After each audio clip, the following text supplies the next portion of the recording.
Hello বন্ধুরা, চলে এসেছি আবার একটা নতুন ভিডিও নিয়ে। বন্ধুরা, আমাদের মেয়েদের অনেক রকম সমস্যা রয়েছে। তার মধ্যে অন্যতম একটা সমস্যা হলো ইউরিন লিকেজের একটা সমস্যা। অনেক মেয়েদের এই সমস্যা কিন্তু একটা বয়সের পর থেকে ফেস করতে হয়। তারা কিন্তু অনেক সময় লজ্জার কারণে সেই সমস্যা সবাইকে বলতে পারে না। এই সময় কি হয়, মেয়েদের হাঁচি দিলে বা কাশি দিলে অনেক মেয়েদের ইউরিন লিকেজ হয়ে যায়, কিংবা ইউরিন তারা বেশিক্ষণ হোল্ড করে রাখতে পারে না। তো আজকে আমি সেটাই তোমাদের সাথে শেয়ার করব যে এইরকম সমস্যা যাদের আছে তারা কি কি এক্সারসাইজ করবে। তো চলো শুরু করি ভিডিওটা। নমস্কার বন্ধুরা, আমি তোমাদের যোগা ইনস্ট্রাক্টর মধু। বন্ধুরা, সবার প্রথমে তোমাদেরকে বলি, যাদের এরকম সমস্যা রয়েছে তাদের এটার হওয়ার কারণ হলো পেলভিক মাসেলটা উইক হয়ে যাওয়া। পেলভিক মাসেল যখন উইক হয়ে যায় তখনই ব্লাডার ক্যাপাসিটি কমে আসে, আর ব্লাডার ক্যাপাসিটি কমে যাওয়ার জন্য কিন্তু ইউরিন লিকেজটা হয়। তো পেলভিক মাসেল কি করতে হবে আমাদেরকে স্ট্রং। যখন তুমি পেলভিক মাসেল এক্সারসাইজ করবে তখনই কিন্তু তুমি ধীরে ধীরে এই ইউরিন হোল্ড করার ক্যাপাসিটি তোমার কিন্তু বাড়তে শুরু করবে। এবার তুমি যদি জিজ্ঞাসা করো আমাকে যে ইউরিনের যে পেলভিক মাসেলটা সেটা আমি বুঝবো কেমন করে, কোনটা আমার পেলভিক মাসেল, তোমাদেরকে একটা জিনিস শেয়ার করি। তোমরা কিভাবে বুঝবে যে তোমাদের পেলভিক মাসেল কোনটা?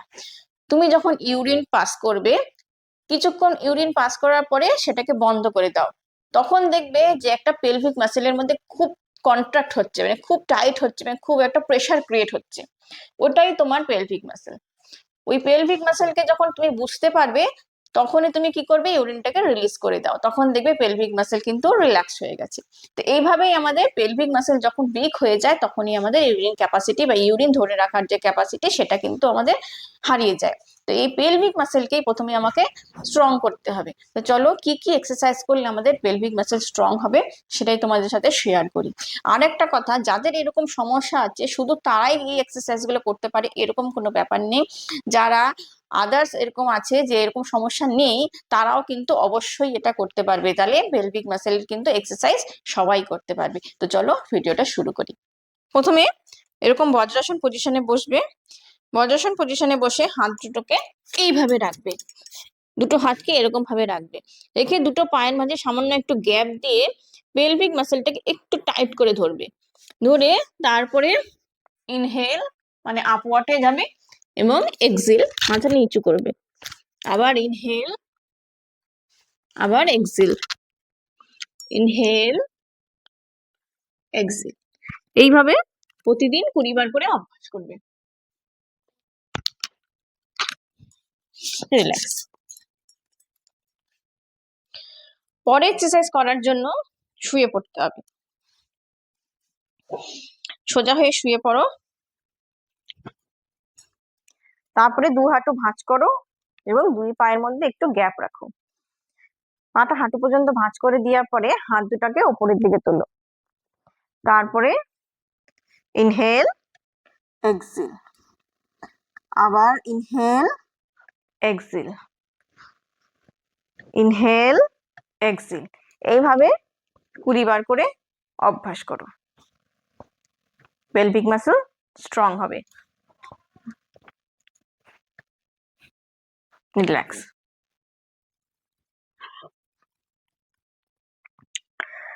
পরের এক্সারসাইজ, আবার একই রকম ভাবে পা দুটোকে ফোল্ড করে দাও হাঁটু পর্যন্ত। তারপরে কি করবে, দুটো পায়ের গোড়ালি একসঙ্গে লাগিয়ে দাও, হাত দুটোকে পাশে রাখো। তারপরে পাটাকে একবার ভিতর দিকে টানবে, একবার বাইরের দিকে বেন্ড করবে। এইভাবে করবে। বাইরের দিকে যখন বেন্ড করবে দেখবে এই পাশের মাসেল গুলোতে খুব চাপ সৃষ্টি হবে। একবার বন্ধ করবে, একবার খুলবে, যতটা পারবে ততটা বাইরের দিকে বেন্ড করবে। এটাও প্রত্যেকদিন অভ্যাস করবে 20 টাইমস করে। রিল্যাক্স। এটা হয়ে যাওয়ার পরে তারপরে আবার হাঁটুটা মুড়বে, একবার পাটাকে ভেতর দিকে পেটের দিকে আনবে, একবার বাইরের দিকে খুলে দেবে। Inhale, exhale, inhale, exhale. খেয়াল রাখবে পাটা যাতে মাটির মধ্যে না লাগে। Inhale, exhale. এইভাবে 20 টাইমস করে প্রতিদিন অভ্যাস করবে। রিল্যাক্স। তো বন্ধুরা, এই এক্সারসাইজ গুলো প্রত্যেক দিন তোমরা অভ্যাস করবে, তাতে পেলভিক মাসেল কিন্তু অনেকটাই স্ট্রং হবে, অনেকটাই মজবুত হবে, এবং তোমাদের যে ইউরিন হোল্ড করার যে ক্যাপাসিটি সেটাও কিন্তু আস্তে আস্তে ঠিক হয়ে যাবে। এবং এই সমস্যা যাদের আছে অবশ্যই তাদেরকে এই ভিডিওটা শেয়ার করে দিবে। তো আজকের ভিডিওটা এই পর্যন্তই। আবার আসবো একটা অন্য ভিডিও নিয়ে, একটা নতুন ভিডিও নিয়ে। তোমরা কেমন আছো সেটা আমাকে অবশ্যই জানিও, আর ভিডিওটা কেমন লাগলো সেটাও অবশ্যই আমাকে জানিও। আবার দেখা হবে একটা অন্য ভিডিওতে।